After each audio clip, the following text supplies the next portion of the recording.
This is I Have No Title and I Must Podcast Reviews. We are your hosts, Tyler and Chris. And today we are reviewing James Gunn's Superman. In this, it's the classic Superman versus Lex Luthor. Luthor uses his influence to tarnish Superman's reputation among the general populace, and in the meantime, Superman struggles with his alien heritage mixed with his human upbringing. So personally, I'm gonna get out of the way, really like this movie. I've admitted I'm not the biggest Superman fan, but this movie made me care in a way that other Superman properties haven't in a long time. They humanize Superman quite a bit in this. And some of the standouts for me is this is not an origin story. We're starting with a semi-fleshed out world. Because, I mean, by this point, I think most people know who Superman is. And if you don't know Superman's origin story, I think there's enough context clues you'll pick it up. So if you see this movie anyway. Yeah, it'd be weird if you didn't. Yeah.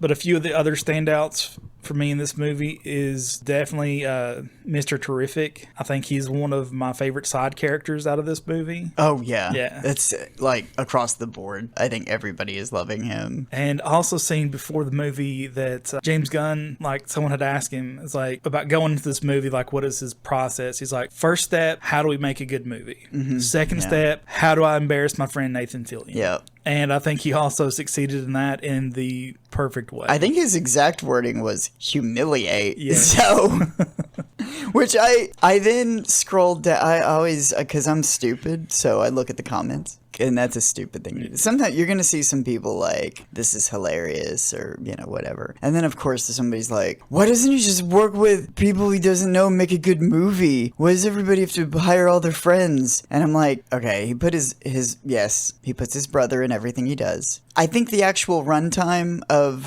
his brother's screen time in this was 9 seconds. Yeah, it's a blink and you miss it. I think some people literally blinked and they missed it. Yes, Nathan Fillion got a pretty decent role as Guy Gardner, but he's not even like the main feature from the Justice Gang. Yeah. And who else? Like, I mean, there's a plethora of people who've been in other comic book films and things, but like, and I know that David Cornsweet wasn't a complete unknown. Yes, that is a reference.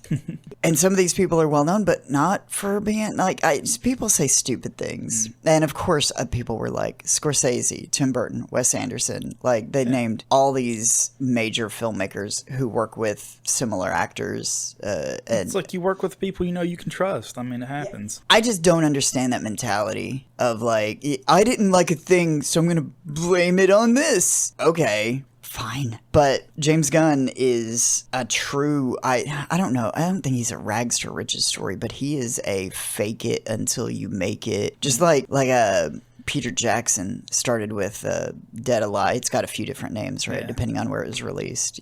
This god-awful movie you're a big fan of. But it's a god-awful movie with like a very low budget stop-motion animation rat and like terrible script, like I kick ass for the Lord and like a kung fu priest or some crazy stuff to making Lord of the Rings. And James Gunn started at Troma. And for those of you who don't know, Troma is like if people were making like pornography movies but without sex or like nudity or whatever. It's just like bad acting, bad cinematography, bad scripts, bad everything, but we're just gonna do it. And it was in that mentality. And they, made these films for people who liked counterculture, subculture, sort of punk, let's just do it because we love to do it. And they have this underground following. And now James Gunn is helming, co-CEO of a film studio. Amazing. I was going to say, maybe that's like his biggest strength is like knowing what parts to take from what. Because he familiarizes himself with source material and can take these B and C characters and actually make them into like believable on-screen personality. Yeah. Personally, I think it's long overdue that Guy Gardner has a live action, in a major motion picture debut. But like this Superman, are we doing a Superman review? Okay, yeah. I forgot.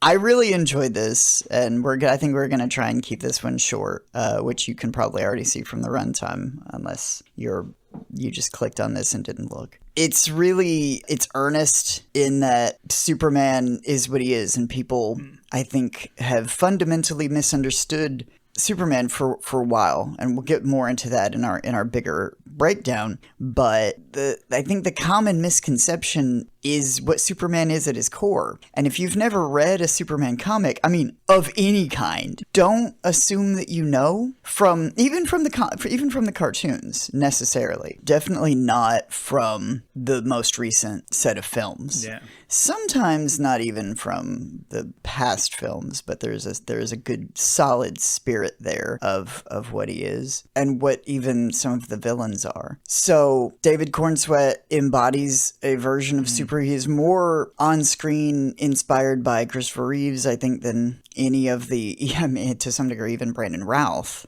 who that was supposed to be like kind of a direct possible sequel to the second Superman, ignoring the third and fourth ones, but maybe kind of a reboot. It's hard to say. That's, they're like winking at you. But he's sad, and that movie's really dull and slow. The Superman Returns, Brandon Routh, from that Bryan Singer made. And then what people had wanted, I think about the Superman movies that didn't get made. It's like, whew, man, we dodged a bullet, much like Superman would. There was one that was going to be written by Kevin Smith, but that didn't get made. Sean Penn was supposed to play him at some point, or at least that's who they wanted, the producers wanted, and notably, everybody knows Nicolas Cage. What is wrong with people?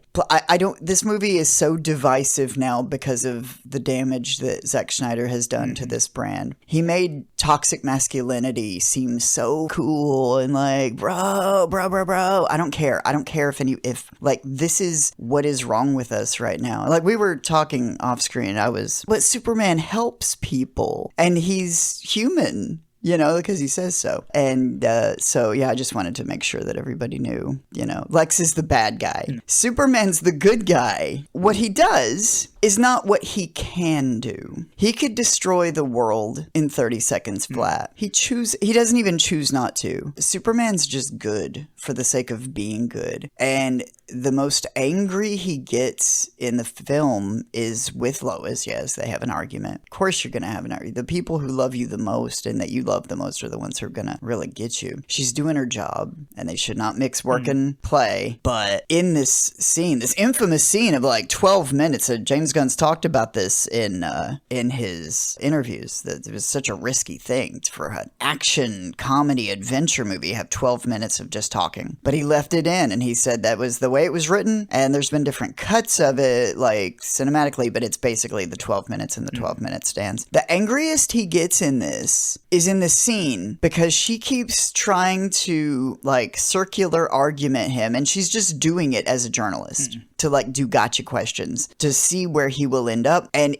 he helps people because it's the right thing to do. When she says, "Did you think about this? Did you think about the ramifications?" I did it because people were going to die. That's it. I summed it up for an elderly couple who were going to see it. They were asking me about it at work and my day job. And I said, some people are going to say it's a ridiculous moment. Some people are going to say this is the reason why this movie sucks. It sums it up. But for me, yes, it does sum it up. But in the best way, which is the moment when he saves the squirrel. And it almost got cut. I saw that it almost got cut because some people didn't like it. And it's a very tiny moment. But that's the Superman that this is. He would take 2 seconds out of fighting a Godzilla-type monster to save anything and everything that he can, because he can. And why wouldn't you? I think, why wouldn't some people think some humans aren't even humans? That's the argument that we'll make. They're less than us. They're beneath us. When some people are making that argument here in the world right now, this is the kind of gentle embodiment of good that we need. And if we could erode the concept of toxic masculinity 1 inch at a time to show people like what real power is restraint, to hold back. I want to get more into the Snyder stuff and the larger ramifications of this, and in the future where we plan to talk about the sea change that is going to come with this movie and Fantastic Four. There's not just rumors, but confirmations that Marvel is going to undergo massive change, reboot and whatnot. Not necessarily a reboot, but a soft reboot because of things that are comic book related. We all saw it coming from like 10 years back, but I don't think it just marks a change in the comic book film industry. I think it will mark a change in hopefully like some subcultures, or for people to at least have these conversations, because I think that's the most important part about it. I loved all these characters. Nathan Fillion did such a great job as Guy Gardner. I have a complicated history with Guy Gardner as a character, but he holds a special place in my heart, and I thought he was so funny as this, and they didn't overdo him. They could have easily overdone him, and I thought he was just the right amount of dick. Whereas like Mr. Terrific, also kind of a dick, but you know, in that weird kind of Mr. Fantastic from the comic books way. I don't think that's how Pedro's gonna play him, but where he's just like, he was more like Mr. Fantastic than we've ever seen on screen. Which was pretty cool. I don't know, I've not read any books with him. I've seen some of the animated stuff that's got Mr. Terrific in it. But like, so stoic and in his head, and just like, I don't have time for people. I don't have time for you. I don't do emotions. Don't bring me into this. And maybe arguably the best fight scene in the film. Also, just wanted to say real quick, we've talked about restraint. Talk about restraint for James Gunn to like do the soundtrack that he did. To not have, I think it was 4 songs total. I was still watching for the after credit scene when it comes up. There's 4 songs, and I was like, was there even 4 songs? That was it. Yeah, that's the last thing that I was going to mention for the movie is, if your only experience with James Gunn stuff is Guardians of the Galaxy and maybe his Suicide Squad, Superman has a lot less jokes in it. Not that they're not there. Yeah. But not to the degree those other ones had. And same with the soundtrack. Songs that are there are impactful, but not like a whole like CD soundtrack. Yeah. But the movie makes up for that with heart, and much needed for the superhero genre in general. And it's not a perfect film. I mean, arguably, like Guardians 1, Guardians 2 are like so even more solid films than this. This is such a hard movie to get right, but he was doing so much with it as he was rebooting an entire film franchise, not just like the Superman franchise, but an entire universe. And which I know technically, you know, Creature Commandos, parts of Peacemaker, maybe aspects of Suicide Squad. So it's super complicated. I think he said that if it didn't happen in Creature Commandos, it's not canon. But Creature Commandos references both Suicide Squad and Peacemaker, so that grandfathers them in. Again, when you have to say grandfather's an aspect of something, because like aspects of Peacemaker, because there was the bit with the Justice League, which maybe we're going to get the retconification in that it was a different universe and that's connected, like, because of a universe jumping thing. Peacemaker Season 2 comes out next month, and that's supposed to be the direct follow-up to this movie, so we'll find out. So... yeah, my biggest fear, if for some reason you're listening to this and you haven't seen it and you're thinking, oh, should I see it? Because this is fairly non-spoilery. There's a few things that are in there we mentioned from the that are not in the trailer. A lot of it's in the trailer. My biggest fear was that this is going to be too funny. You know, like The Force Awakens felt like could have been, parts of it could have been like a Saturday Night Live sketch. And the first trailer, wasn't worried about it. I was like, this looks good. When they started like the Cronkite joke, and he calls Lois Cronkite, and a few other things, you know, like I'm doing serious stuff. I'm doing important things. I was like, please be good. Please be good. And I almost said that several times. It was gonna, like, every time during the podcast, I didn't say it, but it was almost gonna be like my weekly check-in with like, James Gunn, please make Superman good. I did a podcast like a year ago begging you to make it good. It's not a perfect film, but it is a really good film. And I think it has been being appreciated for exactly what Superman stands for. Not necessarily the film, but what has been represented here. And that's that. I don't think I have anything more to say about this, like, as far as like the non-spoilery stuff. I'd like to dig deep. Yeah, so if you haven't seen it, go watch it. If you miss it in theaters, I'm sure it'll be on streaming soon. Definitely check it out, because this is worth your while. If you're into superhero movies and you've been tired of them for so long, I think this will kind of bring that spark back. Yeah. Yeah. So, till next time, see ya.